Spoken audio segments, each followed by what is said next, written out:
welcome to the Sharon and Joe show. My name is Sharon. Hi, everybody. My name is Joe. Happy Monday to you. So, Joe and I are doing something very, well, I was going to say special. It is special, but we're doing something we don't always do. We are in the middle of a honest to goodness real date. Joe, have you been having a good time on your date? Yeah, it was awesome so far, you guys. We do our videos every Saturday, and as part of like our date night, we get together. We have a common bond. We have a common solution, so we want to give it back together. But actually, we went putt putting tonight, which was cute. It was fun. That translates to miniature golfing. Yeah, for other people that don't never heard of putt putt before, like Sharon. But it was nice just to get out of the house to do something. I know it's kind of like it's been. Rebuilding after narcissistic abuse, like with children, and it's no joke, man. So like to Well, get an Joe hour and and a I half. kind of like dove into like this like whole family setup, you know what I mean? And that was no joke, like trying to get that organized. So now we kind of do things in reverse. Now we're dating. Something like that, yeah. So it was best friends first, Yeah. and before anything else, and then it turned and blossomed into something better. But yeah, and then we're gonna try to use this as momentum. So next week maybe we're on a tight budget. We can go to the zoo on Mondays. It's free. There was the drive-in movie theater we want to check out. That looks cool. Is it Yeah. $10 a person? I think it was $25 a car For though. a car? Yeah, how does that work? Do you need a car? Yeah, you probably or a I would, bicycle well, I would assume, but I didn't know if they had, because when it's $25 a car or $10 per person, do It they would be have 20 some bucks for type me of too. seats though? No, it would be $20 for me and you, and then it's like $5 if you want to bring your own food. Oh, But okay. driving movie I must have theaters, misunderstood that. Okay, go yeah, ahead. they're awesome. So we're thinking about doing that. But nonetheless, we were talking tonight too about like maybe a topic we could bring up, and this will be a little humiliating for me. Is I know that laughter is probably the best medicine just about you can receive, other than God's love. But I can't remember the last time I laughed. Ever since I've been a little No, kid. I have definitely heard you laugh many times. Yeah, I just can't remember when. Ever It's since just not like a deep, like belly laugh. yeah, that's maybe it. It was a deep belly laugh I haven't had. I can't remember when. Growing up, I was always had anxiety, high strung. Um, didn't know how to enjoy myself or have a good time, and definitely didn't laugh a lot. I was like the class clown. I could make people laugh, but deep down inside, I was experiencing like life. You know, it's funny, not funny, but I can identify with what you're speaking about as a child because I was not like the happiest child. Like, and I think it was just the things that were going on at the house. Now, just to clarify, I didn't grow up in a horrifically abusive home. My father is a narcissist, though, and whatever goes along with that. So it wasn't a happy home. My mother's codependent, so everything, you know, we just had to keep dad happy at all times. That's basically what my life consisted of. But I think I brought that attitude to other places. Like I never totally relaxed at school or like doing something or whatever it was I was doing. I think there was just this like my guard was up all the time. Yeah, just like frequency. Yeah. Like a high vibrating frequency, like full of like nervous energy. Like I never felt safe. Like I wasn't conscious of that, but when I think about it today, like how I was, I just I feel like I was always standing there with my arms across my chest. Like, do you know what I mean? Like I just like never felt comfortable. Yeah, that's better. I've never felt comfortable in my own skin. We talk about like narcissism and all that stuff, but there's so many damaged people out there, like myself, like empaths. Yeah, I have empathy. That doesn't mean I'm damaged. Like, you know what I mean? Yeah. Depression, anxiety, high stress, like just a plethora. My alcoholism and drug addiction, all that other stuff coupled with it. No wonder I was, I attracted a narcissist. You know, but it's a question that I ask you guys, like. Do you guys belly laugh often? Like I know that it feels good, and I know that's like, but it's been so long, and I kind of felt sad in a way. Although Sharon and I, like we laugh occasionally, we're always goofing off, but I'm not such a funny person, right? You just can't help yourself. yeah, but not to the point where it's like I can breathe now. It's like I'm still holding my breath. I think it's part of my CPTSD. Yeah, probably. I definitely notice you getting better for sure. But when I see you laugh and smile, like you have the best smile, like your teeth look so nice, like you have like a particularly good smile. So like you need to laugh more because you can feel it inside, right? Like I love to belly laugh. Like I love that. And I do that often with Paris or the kids. Like I really do. Like they can be like You do. It's funny. cute. I love it too because it's contagious. Because when you start laughing, I start laughing. It's just Yeah, it's awesome. Sharon and especially Paris. I hear downstairs in the kitchen every morning they do Bible study, do this and that, and they're always cracking and joking around and stuff like that. It's just wonderful to hear. Yeah, it's awesome. And it's definitely, every morning I do Bible with Paris, and it's like our time to be with God and to spend a little time together. And we're grateful for the blessings that we have. But just like to bring it back to what we're talking about for this video, laughter is such a key component to moving forward. It's such a key component to feeling good about yourself, even if it's just having little spurts of it, just now and again. It's a good tension reliever. I have to like self-talk a lot, like to find gratitude. Yeah. Like it hasn't been for like the last couple months. It's eased off, but since I started doing self-talk, like I was to the point of hypervigilance where I was my anxiety level was through the roof, and like my God conscious. I look back at my life when I was homeless, when I'm on the streets doing drugs, to like when I was in college, to like how the hell like he basically carried me the whole way. God did, and he always made sure I was okay. I think when you face narcissism and the abuse, that you pretty much faced your own fears in some way, shape, or form. That demon has a way of presenting your worst fear, and getting through it is quite an accomplishment. It speaks of God's love and His power. Oh, that's the truth. Like when Not I on my think, own. oh no, like when I think back to getting out or other people have heard you, like it is all God. Like I don't even know what else you could say. So I'm like to a point where it's just like that was no joke. I almost died. Yeah. And I look at life like it could kick you in the ass. I learned that at a very young age. Like I thought things were supposed to be given to me or dropped to my lap. It's not like that. So I learned hard, but like you get kicked in the ass and you get up on the bike and you start to ride again after you fall down. The whole purpose is to ride and be free and enjoy yourself and laugh, especially after everything that you've been through and the fears that you've gone through, knowing that God must love you. Like if He saved you from this. Well, you know what sometimes I think too, and you're less like this, you like in your kids, me especially with Paris, we laugh at things related to the ex. Like we laugh about the narcissist, and Paris will tell me about someone at school, like her professor is a narcissist, and we laugh and joke about the things narcissists do. You're less inclined to do that with your situation, but it makes such oh my gosh, you guys, such a huge difference. And you have the right to be able to laugh like that. To always remember like that. Man, It takes your power back too. Yeah, we don't ever forget that we cried because we cried many rivers.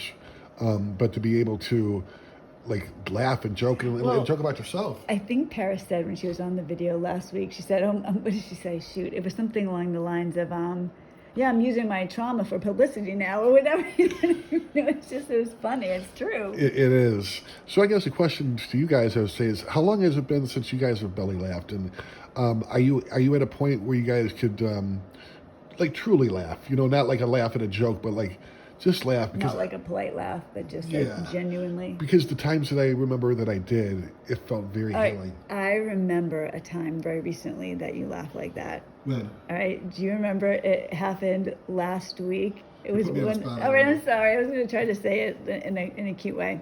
All right. Our neighbor. Oh, the guy with you guys.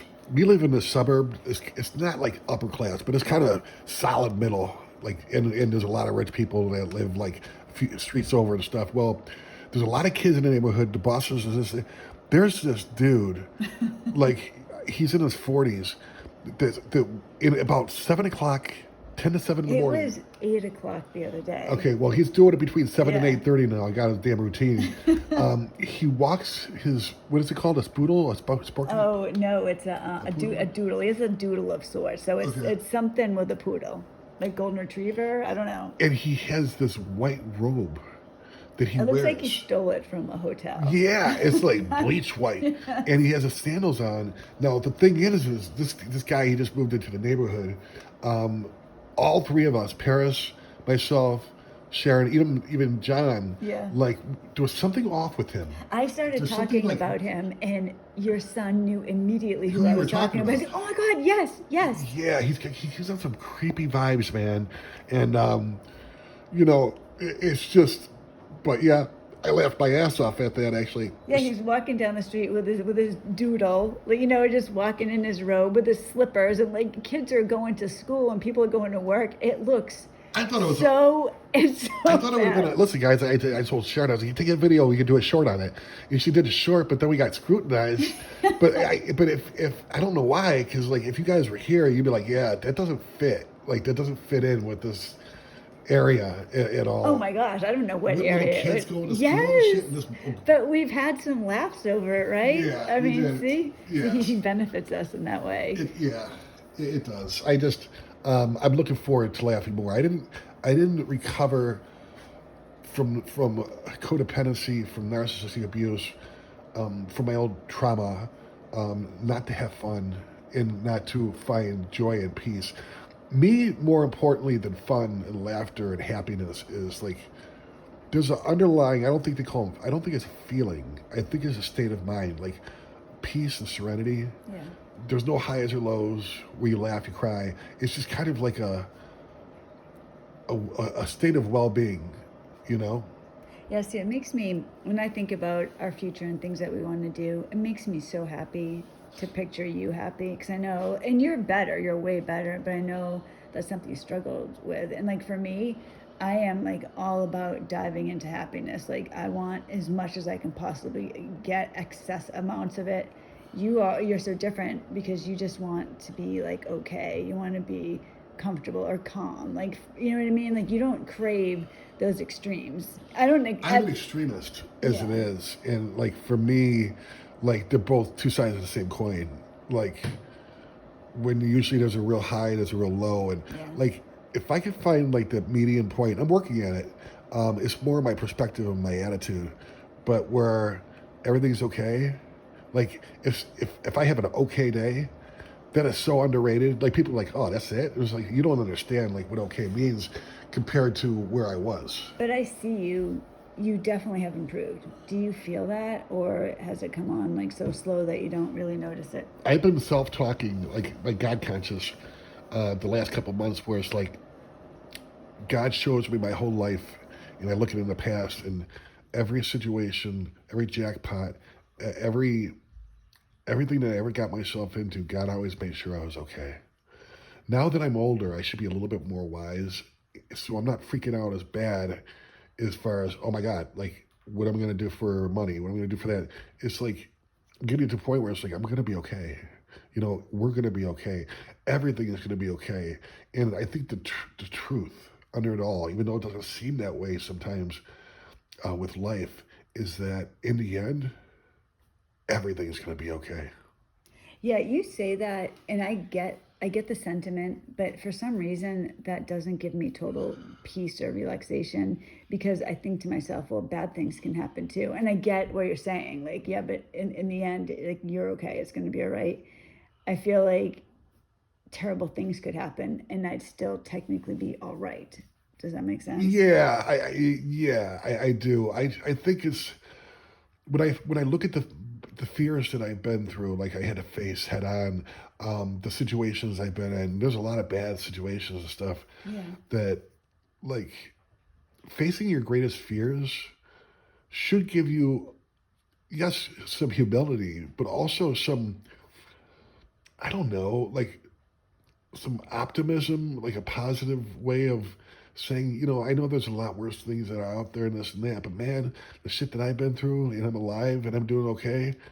Why am I constantly living in fear or anxiety? When you say that, like that makes sense. You're right, exactly. And I think a lot we have more of an ability to, like you said, you self-talk. I do that too. I think we really have the ability, especially if you're, like you or I, and you're Christian, we believe the Holy Spirit's within us.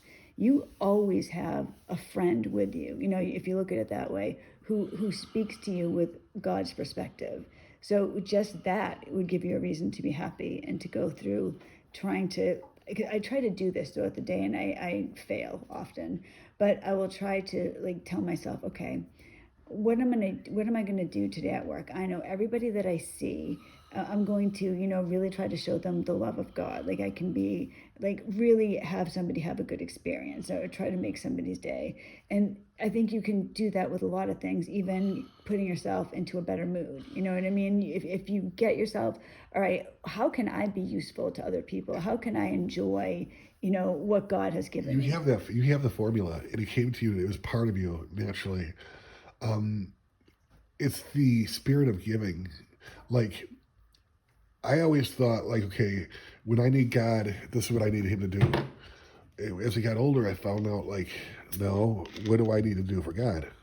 That's a defining moment in anybody's religious walk. Because it's in giving that we receive. It's in trying to find a way to make the world a little bit more happier today. Smile at somebody or ask somebody how they're doing. What can you give? And it's through that like my eyes usually are open to all of the miracles that God reveals Himself through people, places, and things throughout the day. When I have that spirit of giving, like so many times I'm selfish like a little baby, and I want, I need.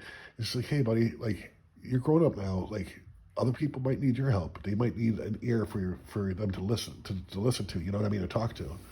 So that formula you have ingrained in you, that's something that wasn't in me.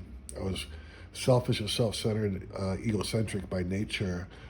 Part of the reason, the root cause of my alcoholism, the root was the self-pity, self-condemnation, terminal uniqueness, nobody understood kind of deal.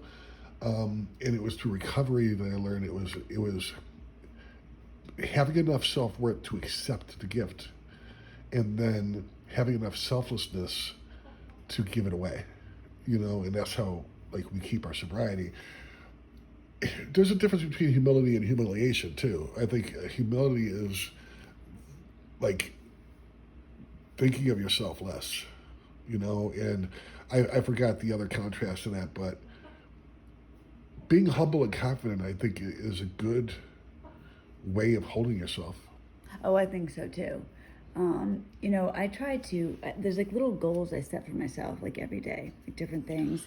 And one of the things that I try to do is, I try to follow what God says. And He says, love your neighbor as yourself. I kind of heard different preachers talk about that and reference, not so much like your, next door neighbor, but just, people in your world, your community, people around your town, like your relatives, your friends, like all those type of people. You know what I mean? I try and do that. I try to look at them like, okay, so like you, the kids, like I would just have this attitude of, okay, I'm going to love these people the way God loves them, because that's what He wants me to do. And then it's like, it's instead of being selfish and being like, I want Joe to do this for me, so maybe I'll do this for him. But like, just take that off and be like, okay, I can do this for Joe. And then I'll even ask myself sometimes, My self-seeking. yes, why are you doing That's my this? motive. Exactly. Yeah, Are that's you very- hoping He's that's- going to do something for That's you? very insightful. So I think that way, like, all right, am I really doing this for Selflessly. Joe because I want to, or Like because self-seeking, like exactly? doing something to get something in return, which I used to do all the time unconsciously. Well, I think everybody does to a degree. So that's why I have to literally check myself to make sure. But I feel like in doing that, God makes sure that my needs are met. I don't need to worry about that. He takes care of us if we do His. Yeah, if we do His, exactly. and that's the miracle. Like I don't know how you explain that. Whatever. It's like when you know what God's will is, if you know it, and you're out of yourself, and you're trying to help other people out and trying to give, like God provides for you, and that's been such a stumbling like block for me throughout my whole life. As I became a father, and oh my God, okay, I got to go to school, I got to own a business, I got to work 70 hours a week, provide for my family. Unconsciously, I was playing God, and I know that I'm not the one to be playing God. Like I can't determine the outcomes. I don't know shit as far as the future. Like, and it becomes very stressful. And there's a point in the Bible where it says, "Take upon my yoke for my burden is light." Yes. Yeah. And it's just like giving all that responsibility to say, I can't handle this, God. It's too big for my shoulders. Like I'm going to give it to you. I trust that you've kept me okay my entire life, and that's kind of I'm building on that faith again. Well, I feel like, you know this, Joe. I don't think I've ever mentioned this on the channel. I love Derek Prince. He's a pastor from, well, he passed away 20 years ago. He was in his 80s by the time, he had passed away. But so what he says for posterity is God is faithful. And he's like, no matter what, under any circumstances, any conditions. And I found that to be true. The closer that I get with God, the closer I try to get with God, there would be times in the past where I would pray and ask God for something, or I don't know, and I don't always ask Him for things. Sometimes I'll ask Him to show me what He wants me to know, and it's not all selfish like that. But I would pray in the past, and I felt like I wasn't getting a clear answer, or maybe I would think my prayer wasn't answered, not realizing that that is an answer too. But now, as I get closer to God, I find that when I talk to Him, He answers me quickly, like 10, 15 minutes. And I have my answer, whether He tells me something or I suddenly realize something. So I feel like the closer you get to God too, the more He can manifest reality into your life if you just follow Him. And the lighter the burden on your shoulders, Yeah, and yeah. then I could, like, the tension eases, and then I could be relaxed enough to belly laugh again. I think I'm gonna put that on my to-do list. I'm gonna make a conscious effort to, This puts the pressure on me. Like, I feel like I need to come up with some witty jokes or something. no, this is going to be something that's internal. This is for me, and God will, I'm sure, provide some. Hopefully, I'm not laughing at myself, but yeah, I think I'm going to put that on my, like, to-do list. Like, when I started to self-talk, like, it started building up my faith again. I think that that's important, and if not anything, maybe unconsciously it'll start pinpointing, okay, your anxiety, like, you stopped breathing again, those kind of things where it's, the mind is incredible how it can rewire itself if just given the proper tools. Well, I've said this to you many times, and, this is true just for perspective, the way that the mind can change and the way you can think. When I was with my ex, it was miserable. I was living in hell. I've told Joe this before, and it's very real. It was worth everything to have you. Like, it was. And so something that is so bad, so horrible, can be turned into something so good, where I can legitimately tell you, like, what I went through was worth it. I would do it again. Yeah. I don't know if I do it again. But to meet you and be with you, yeah. But my God, I don't ever want to even think if I had to do that again. I think I learned my lessons. Oh God, you definitely have. I think we both have. And that gives us every reason to have hope as we move into the future. Yeah, and the hope is there. Like, I was hopeless. There's hope. There's plans that we can make. I would say write them in pencil, because God's got the eraser. But the laughter, I think the belly laughter is going to come too.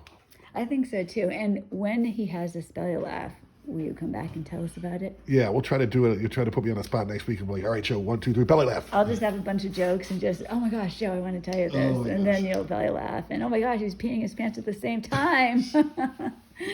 All right, guys. Well, thank you for joining Joe and I on our date night, because it is a real date night. We might do something else too. I don't know. So Joe gets that worried look in his eyes right now. He's like, oh no, what does she expect? No. I get, like, I'm working a lot, you guys. I got laid off from my job back in December. But thank God I have a network of friends that are in the construction and stuff, and I'm a painter by trade, and I kind of like doing it. Like, I got enough work where it's keeping me busy. I kind of like it. I actually love it. Like, when I first got sober about 20-something years ago, I started painting. My first sponsor was a painter, and it does something where I don't think, like, as much in my mind. I'm just, like, concentrating on, like, what the finished outcome is going to be and stuff. It's hard work for sure, but I'm working 7 days a week. So I'm thinking, okay, I got to get up tomorrow morning, and tomorrow morning to me is Sunday. He's thinking, oh, great, what do I have to do for Sharon now? No. I know, I'm just joking. But guys, thank you. It was great to spend some time with you. And I have been spotty the last couple of weeks. I'm trying to get myself back on a regular schedule. So hopefully, God willing, I'm planning on being here Wednesday. So Joe, thank you for joining us. Yeah, thank you for letting me be a part of the solution. Always. All right, guys, I will hopefully see you on Wednesday, and I hope everybody has a wonderful week. God bless. Have a good week, guys.